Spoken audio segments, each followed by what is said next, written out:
as far as getting to Ames, I want to say still to this day, um, it was one of the more enjoyable trips I think I ever went on. Didn't spend a lot of time in the Midwest of the United States. I grew up on I was born in North Carolina. My dad was in the service at the time, and then he got into construction. And at that time, they were building a lot of dams for hydroelectric power for across the country. They built one in Arkansas. We lived there for a while. Built one in Arizona. We lived there for a while. Built one in Idaho. Lived there for a while. Then he went to California and worked for a company that was building the Bay Area Rapid Transit System. So I lived in the Bay Area, California, but never really spent much time in the Midwest. And so when I got out there, it was kind of like the little city I grew up in Idaho. Soda Springs, Idaho had about 2,500, 3,000 people. And I think I had 73 kids in my graduating class. And when I got to Iowa, obviously I didn't see the mountains, but it was country. It was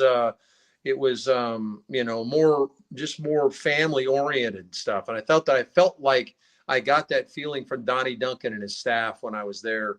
Now I flew from there to Baton Rouge and went to LSU, as I said, and talked to them, and they walk you out in Tiger Stadium with the lights on and all that kind of stuff. And that's unbelievable.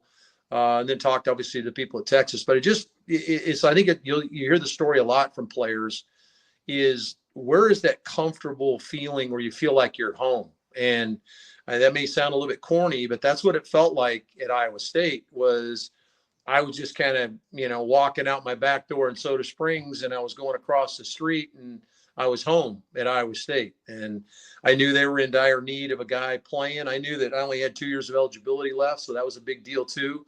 John Quinn, who was an outstanding quarterback at Iowa State, was leaving. Another guy that wore 18 there and wore it at a high level at Iowa State. John was leaving, and the backup had not played very much, so the competition was going to be pretty even coming in. So I was excited about that possibility. They came out and recruited me hard. We had an offensive coordinator just been hired by Donnie Duncan at the time. A guy named Al Sandall had come in. He spent a week in Soda Springs, and it just happened we